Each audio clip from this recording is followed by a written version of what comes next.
Welcome to the Mastering Business Skills podcast, where we interview successful small business owners who share their own journey, mastering the skills they needed to grow and be successful in their business. Learn the struggles, the wins, and all the things they learned along the way, so you can cut down on your own learning curve. Hi, welcome to Mastering Business Skills. On today's show, we welcome Kim Fredrich. Kim is a sales conversation specialist. She helps small businesses get unstuck from sales holdups so they can sell their expertise as their real selves. She's worked with hundreds of small businesses and entrepreneurs, and she helps increase sales by developing and implementing sales processes, evaluating market opportunities and recommending new sales and marketing approaches, and improving sales conversation effectiveness and confidence through coaching and role play. Kim is one of the co-creators of the Ultimate Lead Nurturing and Sales Conversion Guide, which provides tips and templates on how to build relationships through lead nurturing that will ultimately bring you to a sales call and how to handle those calls, as well as the follow-up. She's also the author of If You Can Have a Conversation, Then You Can Sell. Kim, welcome to the show, and we are so happy to have you. You, Erin. I'm really happy to be here.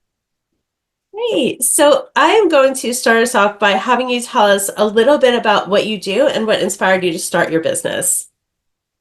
Well, I've done a lot of things in nearly the 10 years that I've been doing this, but it's always been supporting the sales efforts of small businesses. So sometimes that has looked like sales training. Sometimes that has looked like working one-on-one. Sometimes that has been, there was one point when I was running a team of salespeople and research people, and we were making cold outreach on behalf of clients until it didn't work anymore.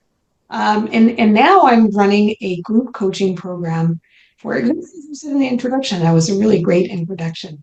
Running a group coaching program where we concentrate on 2 P's, practice and process. And when I say practice, we really do practice. We practice how to ask for a sale. We practice how to run a sales conversation, how to qualify. And when you practice in a safe space, it just helps really build that sales confidence so that when you're having a real sales conversation, it's not the first time you've done it. So why did I start the business originally? This is probably a familiar story. My kids were old enough to be back at school, but I kind of went, well, I can't really work full time because I still need to meet the school bus at 3:00. And they have, they're sick and they have all these days off, and let's not even get started on the snow days, right? So what can I do that will allow me to earn something, help people, and still be available for my kids? Now, they're much bigger now. They don't need me. But that was where it started from. What can I offer to the world in a way that makes sense? And fortunately, my husband has a nice, steady job with the benefits. So that allowed me some flexibility to be able to take the time to build it. And what made you go into sales? Did you always love being in sales, or was it something new that you? So funny. No. My first business was called The Stylish Marketer. I thought I was going to help women-owned businesses with marketing. And unbeknownst to me, in the time I was out with my small people, marketing had become something very different. And it was all about data and analytics. And you had to be able to analyze in all the data. And I'm like, well, hold up. I mean, the foundationals of marketing have never changed. But I realized that I didn't have those skills. And I had an interesting coaching conversation with somebody who said, well, why are you even working on marketing anyway? She said, when you talk about sales, your voice changes. You get really lit up. And I said, I do? I had no idea. And reality is I have been in sales at some form or some capacity for forever. And I told this story recently. When I was 13, we moved to a new community. And my stepmother said, hey, you need to put on your nice clothes and you're going to make up some flyers and you're going to go around and knock on doors and introduce yourself as a babysitter. And I was like, I am? She said, yes, you are. And I did. I literally did. I went up and down the streets in this brand new community and I knocked and I said, hey, I'm Kim and I've just moved here. And I think, do you have any children? I'm available to babysit. No kidding, when I was 13.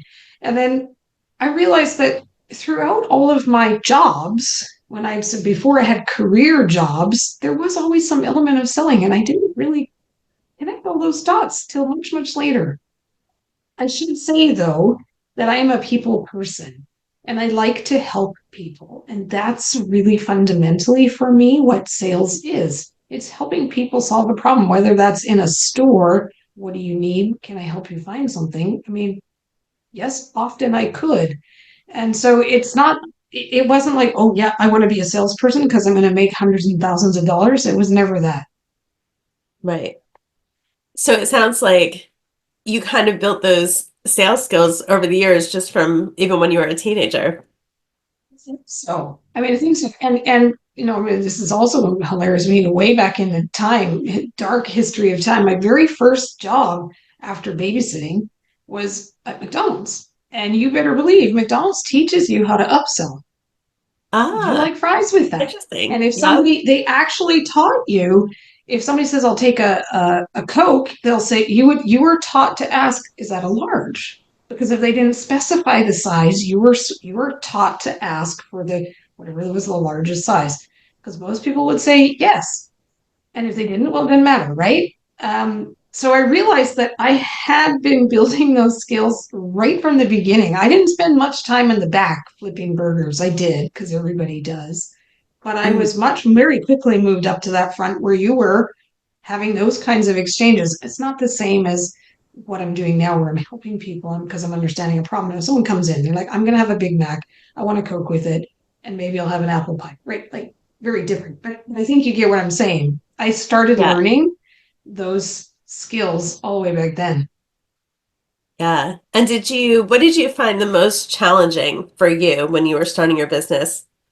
Oh my goodness. So many things. Well, there is, as I know you know, there are plenty of resources out there for people who are starting businesses. There's tons of information, there's a ton of stuff. In fact, there might be too much. And I Right. think but what I've come to realize, because I see it now with my clients, what I have come to realize the biggest challenge for very new businesses is getting clarity on who you serve, what it is you offer, and even more specifically, what's the outcome that provides. Because so many of us, and I 100% was guilty of this, like, this is what I want to do. So therefore, there must be people who need it. And you go put it out there to the marketplace, and the marketplace says, no thanks. And then you go, oh, okay, wait, is it because I'm not talking about it the right way? Or is it because it's not something people actually need? Is it both? So like I've started to realize and appreciate that those early years are kind of messy while you're figuring that out. And it until you really get that nailed down by it clicks one day. You got to keep trying things. You got to keep trying things. This is why so many businesses fail in the early years because they don't get this right and they run out of energy, money, time. I mean, all of those things. And so, yeah, what was the hardest was probably that. Like, I went through a lot of iterations and I tried a lot of different things, and none of it really stuck in those early years. Yeah. Was there anything that when you had those frustrations or the things didn't work out, was there anything that helped to pull you forward to keep you going? Something I need to do better at doing now. I have tremendous insight if I can just step away. If I can just step away and it works better for me, if I have somebody else who asks me some questions, they're not even that hard questions. They're things that I could ask myself, but it doesn't work that way. But if I sit with a friend and they just ask me a couple of things, well, what do you really want to accomplish? If I can step away from this desk that I sit at, all day, Oh, Monday through Friday, suddenly I have insight. And I didn't do enough of that. I don't want to call it soul searching, but it is kind of almost. It's strategic. It's where you take time to look strategically at your business and what's going on with it and be real, not hopeful and not, you know, and of course, and I know you know this too, also being an entrepreneur, it's like a lot of this, right? There's some yep. days this is happening, and the next day you're like, oh my God, why am I doing this? I should just go get a job, right? all of those things. Yeah. Yeah. Yeah. Until you realize that you're unemployable by anyone else. So Yes. Uh-huh. I fear I may fall into that category. I was employed, and I don't mind sharing this. After I realized that the service I was providing, where I was doing cold outreach on behalf of clients, worked really well until it didn't. And as I started to see that just decline and decline and decline, I'm like, I can't, in good conscience, offer this as a service anymore. I could have revamped it because I've come to learn that there are plenty of people who do this still, and it does work and it's effective. Just what we were doing wasn't. But at that time, I was like, I don't know that I have the energy to figure out what's the next thing again. And so I didn't. I took a year out and I worked for someone else. But talking about being employable or unemployable, I set it up so that I worked remote. It was a remote position anyway, but I also set it up in such a way that I was totally autonomous. Yes, I met with coworkers and whatever, but I was in charge of what I was doing and I was self-managing, partly because I worked as a VP of sales for a small business and they hired me because they didn't have those skills. So it was pretty hard to manage me because they didn't actually know how to manage they didn't know what I was doing. They were looking to me to provide that expertise, and I did. So was I employable? Yeah, not really. yeah. I mean, yes, I was employed, but in the standard sense of the word, heck no. Right. Yeah. Yeah. Nice. And looking back, are there any skills that you wish you had learned sooner than you did? Oh my goodness. Yes. So many, so many. I still struggle with financial stuff. And what I mean by that is I pay my bills, but the stuff that comes around like once or twice a year, Yeah. I've paid more late fees. Really, I should have done. Often I've paid Oh, more in late fees than I paid was whatever the original fee was because I'm like, I get it. And then I just put it on, oh yeah, I'll deal with that. And then I don't. So I'm a very organized person. However, something about financial matters, there's like a glaze. So is it a skill? I don't know. Is it just being better? Do I need better systems and tools? Yeah, probably. Um, what else have I learned that would have helped me a lot? I think I struggled through and still do struggle through a lot of things that I probably shouldn't struggle through because it would just be faster and easier to pay someone else to do it. And so, when every business owner goes through this, is it time to delegate? Can I afford to delegate? What's the cost benefit? What should I be? You run those calculations, don't you? You're like, well, it yeah. will take me this long. And that should, if I was billing a customer, would cost this amount. And if I pay somebody, it's those conversations you have with yourself all the time. And I sometimes should you have have, to learn that the hard way, right? and like I say, with marketing things, I always think, well, I know how to do this because I came from marketing, so I know how to do this. Yes, and there are still things where I think I never do my own graphic design. I hate Canva, and I'm happy to pay somebody to just do the stuff for me. Like so, and I guess the thing that's probably valuable for a newer business owner or somebody who's trying this out, be real with where your strengths are and where your weaknesses are and get help on the things that you aren't that good at. It doesn't make sense for you to spend 2 days figuring out how to use a software program when somebody else could just do it for you. Like you just lost then 2 days that you could have been doing something else that was higher value that only you can do. Yes, exactly. I remember years ago, many, many years ago, when I met Sharon, I was working on a project, one of my own projects, and it was a tech issue that I was having. And I spent 8 hours trying to figure it out, trying to figure it out. And finally I called her and I was like ranting about this issue that I had. She said, just send me your login. Just sent the login. And as I'm still ranting to her about this issue and how long I spent trying to figure it out, she goes, done. I was like, what do you mean done? What's done? And she's like, your Right. issue, it's fixed. And I was like, but I just spent 8 hours on it. She goes, yeah, you should have called me 7.5 hours ago.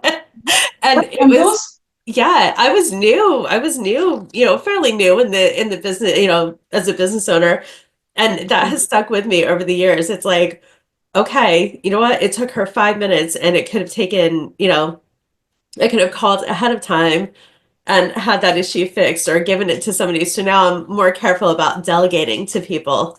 So, and as I'm listening to you, I'm thinking, so what is the lesson here? Well, it's the thing we just were talking about, being able to be comfortable delegating, but also to make sure that you have people to delegate to.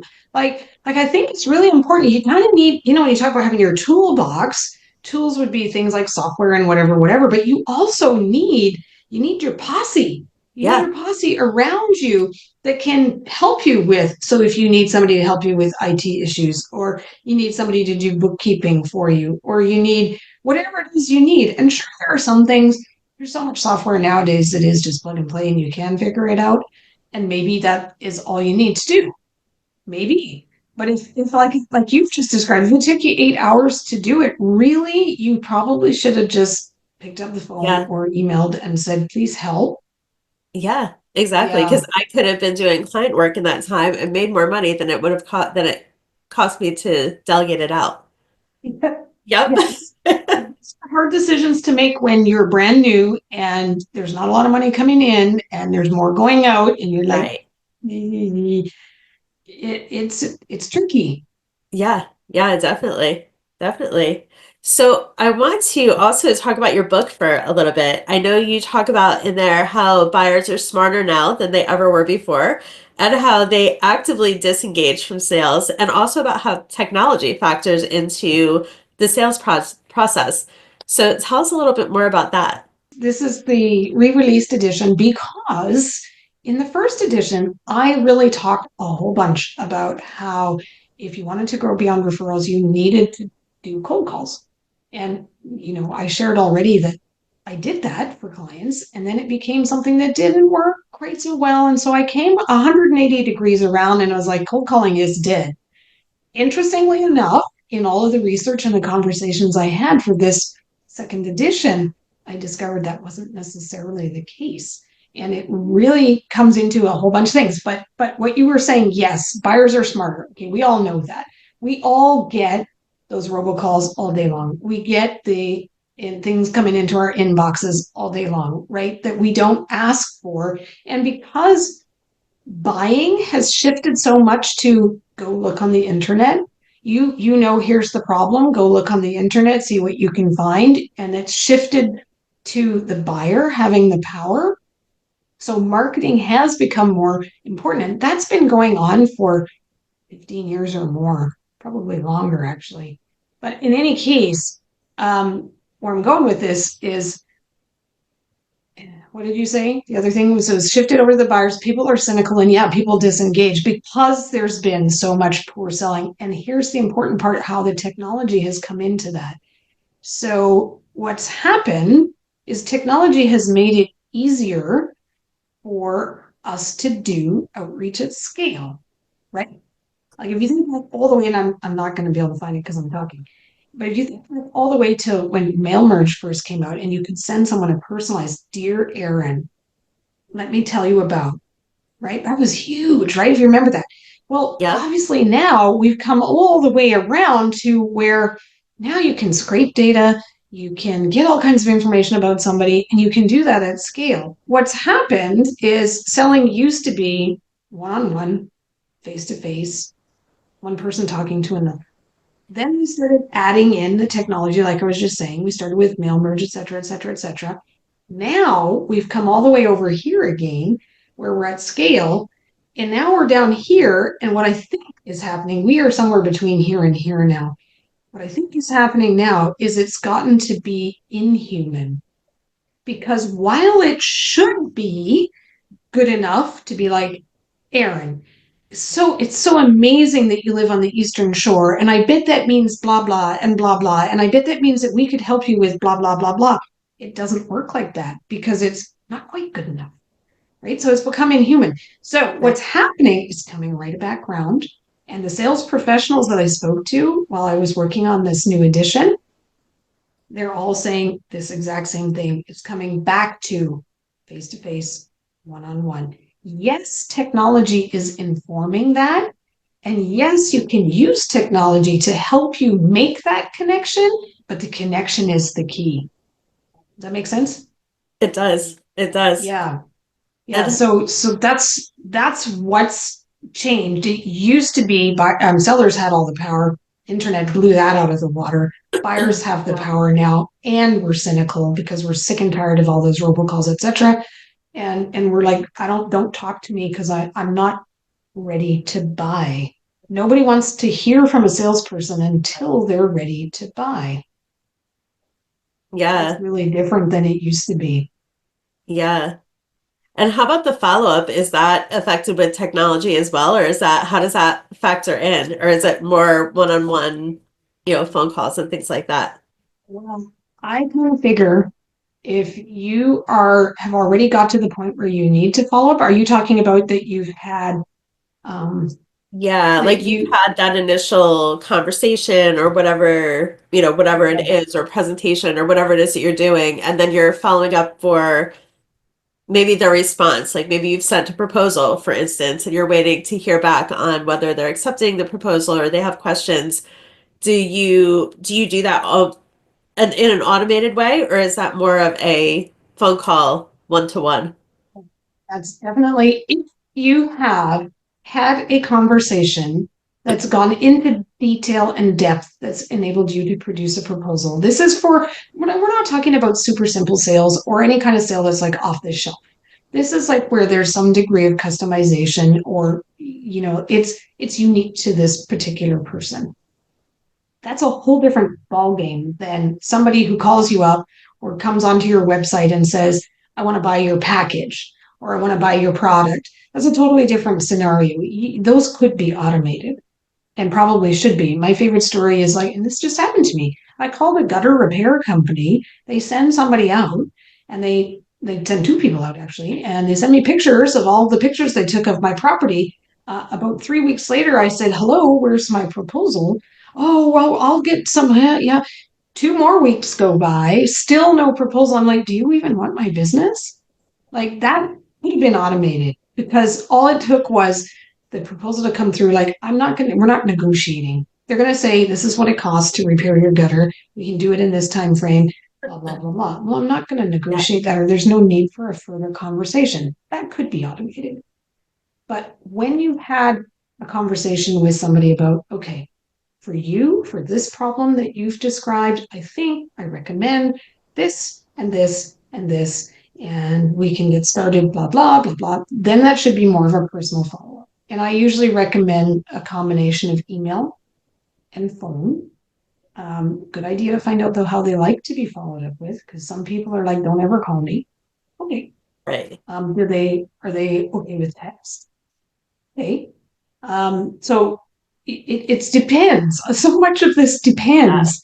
I did though, when I was working last year with the other company where we had inquiries come in via the website, that was automated. Till they spoke to me, the set of emails, the nurture emails, thank you. Right. Learned that from you.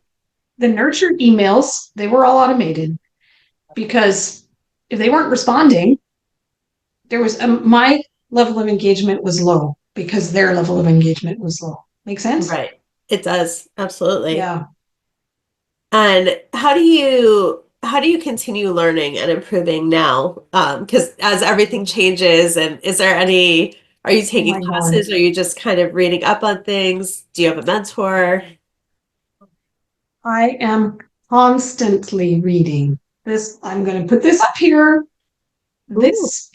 I was recommended to me. Somebody that I met recently was telling me about this book, and I'm like, that sounds interesting. Look at all my tabs. Oh, nice. I do that too. Mine's And usually a with this, highlighter. I'm going like, I know how to tell a story. I've heard all this story, story brand, all of these things. I know all this. Yeah. And, ooh, this is really interesting. And it has applicability, both marketing and sales. And then so when I talk to people, I meet a lot of new people all the time because that's how I find business. I network a lot. So I really enjoy meeting new people. So that's what I do. And so this morning I met somebody who I'd asked for an introduction to, And we had a conversation, and I told him about this book, and he said, I've got one for you. So that's now on my list. And so we actually agreed we're going to meet up in another month or so. We're going to each read each other's books and then have a discussion. Yeah. That's really cool. And I'm always looking for what can I pull from other experts that I could use and apply in what I'm doing, or that I can use and apply for my clients. A lot of what's in this book I see for clients, not just for me. So constantly, I'm an old lady who lived across the street from me when I moved here years and years ago. She said, you always want to have two books on the go, one to learn something and one just for fun. And I have done that. I'm always Yes. reading something to learn something and one to relax. Yep. Yep. That's what I usually have, the ones to relax on my Kindle, and then the ones that I Yeah. learned from are usually hardcover. Yep. I don't care what format, but I'm always got, and yeah, so always something. And it goes all over the place. I mean, it's not exclusively sales. I read about marketing, I read about business, I read about all sorts of things. Yeah. Yeah. Great. And so tell me, what does success mean to you, and how has that definition maybe changed over time as your business grew? Ooh, that is such a good question. And I don't know that I have this figured out. When I first started business, as I was explaining earlier, it was just so that I could earn an income and do something with myself, engage my brain Yeah. while the kids were at school.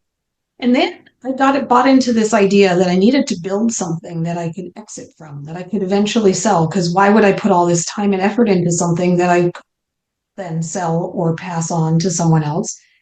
And I'm around again. I'm like, does it really matter? No. Is it? It's right now. I am happy being able to be engaged on a day-to-day basis, but still have time to do my dance class on Wednesday afternoons, have the flexibility to do that, have enough income coming in that I can do the things I want to do, more than what I currently have coming in. But okay, working on that. Do I need to hire lots of people and build something and scale it? No, I don't think I do. But I do struggle with that because there's so much, and I think this is maybe valuable for other listeners. There is so much content out there and so many influencer people saying, well, you got to build it. You got to build it and scale it and make an exit. Maybe, but maybe not. There used to be, there's some shame in just creating a job for yourself. But I don't know that that matters. If you're happy doing what you're doing and you're serving others, and that makes you happy and it's financially doing what you need it to do, as long as you're clear about what that is, why not? Yeah. I think that so many people get stuck anymore in the trap of bigger and more and growing, and they're so focused on what everybody thinks they should do. I mean, I did that myself for years. Everybody thought I should go to this level and do this and add Mhm. that.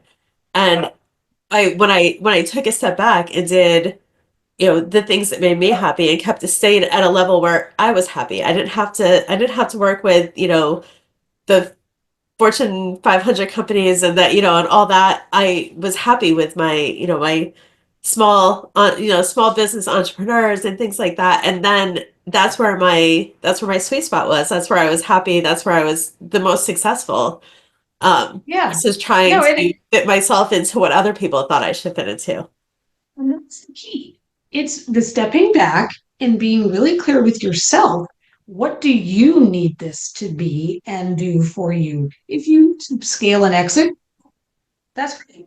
But if you don't, and you're just, there's nothing wrong with, there's no shame in building yourself a job. And I remember there's somebody, a web designer I worked with years ago. She said that same thing. She's like, I don't need to do loads of sales because I don't want to. I don't need to have a business that is like I'm running around from pillar to post and I'm working all hours and the weekend or whatever. And you know what? That's awesome. If Yeah. that's what's important and you're making those decisions based on what's important to you, that's worth a lot. Yeah. And being okay with your business changing over time too, because Yes. you and I both know that happens. You you add to it, you take away from it. Things change as your lifestyle changes or, Right. periods of your life change. And I used to think that that was a bad thing. And then I realized, but big brands that we all grew up with are doing this all the time, Yeah, exactly. right? And so like it is just normal that you adapt and you change and maybe you close parts down and maybe you open up new parts. I mean, even the biggest companies do that. There's Yeah. nothing wrong with it because markets change and needs of markets change. You change. Yep.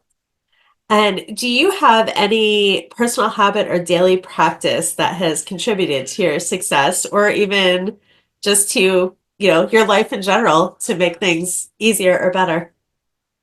I think it's going to have to be what we already talked about. I read. I read every day. I read in the mornings. Yes. That's when I'm reading the ones to learn about. And then I read at night. Um, and for me, and I know that this is probably not you, I'm a huge extrovert and I know that I need to talk to people every day. So it doesn't matter if I'm talking with or if I'm talking to somebody I just met at a networking thing or whatever. I know those days when I don't talk to anybody, those are always a little bit less sunny for me. So knowing that about myself and making sure that I take steps or whatever, take action to make sure that I'm having those sorts of interactions because I work from home. Right. That's not why that's important. It's important for me regardless of where I worked. I've worked in an office before where we never talked. People would email Oh, each other wow. even though they were like right next door to each other. And I'd be like, Yeah. seriously, stand up and go talk to each other? Oh, wow. Yeah, I don't think I've ever been in an office like that. That is crazy. Bizarre. Yeah. Bizarre. Because I'm saying that, I'm thinking about it. The CEO was a even bigger extrovert than me. Still, email each other. Oh my gosh. Yeah. That's crazy. So tell us what's next for your business. I know you have a lot of coaching and consulting that you do. So what is your plan? Are you launching any new programs or anything like that you'd like to share? Well, the group coaching program is still in its fairly nascent stages. Working to get more people through that program. But I am aware that that's maybe not going to be enough. So I'm thinking, what's next? Is there another possible, like a second level for people who go through that and reach the next level and still need a little bit more support, maybe? And also looking at maybe a slightly different market. There are plenty of opportunities, and it's more just where do I want to go with this? And I'm not sure. Not sure. As I said earlier, I need to spend more time stepping back, getting away from this desk, because that's when those insights come for me. And I just Yeah. need to make sure they happen. Yep. Yep. And sometimes that's blocking it off on your calendar, just I have a client who puts in thinking time. That's Oh, her. Yep, time yeah, away. I used to have CEO walks on Monday mornings, and I need to do that again. Oh, I Yeah. love that. That's a great idea. Yeah, yeah, because I find that being outside and moving Yeah. really gets you away from the desk, obviously, but the moving, something about the movement is really in ideas happen. Oh yeah. Yeah, I've had the same Yeah. thing. Yeah. So my last question for you, if you could tell a new business owner one thing that would help them on their journey, what would it be? That's an awesome question. You need to sell way more than you think you do. And make sure that whatever level of selling you are comfortable with, and there's all sorts of things that, I mean, it doesn't have to be that you're reaching out to cold prospects, but once you've figured out that we were talking about the messy stuff, once you've figured out who your people are, what you offer to them, and what the outcome of whatever you offer to them is, then you need to figure out what are you comfortable doing on a proactive basis because sadly, they aren't just going to come to you. Yeah, it'd be so much easier if they did. Yes, it would. Yes, it would. Takes a huge amount of effort. And probably this is also really valuable for a newbie, somebody who's new in this. It takes longer than you think. Oh yeah. People need to understand or get to know you. they need, especially if your price point is fairly high and there's a fair level of risk involved. The higher the risk, the higher the price point, the longer that takes to establish that trust. I mean, nobody's going to spend $50,000 on somebody they just met. It's just not going to Right. happen, right? So, whatever you're doing, just know it's going to take way longer than you think. Yeah. Well, Kim, thank you so much for being on this show today. And we will be sure to add in any links and any information on that graphic that you talked about as well into the show notes and ways that people can contact you if they are looking for some help with their own sales conversations. That would be awesome. I really enjoyed this. Your questions were very thought provoking. So, Ah, thank you, thank Erin. you. Thank you. All right. And thank you everybody for tuning in. And we hope you'll come again and listen next time. Bye.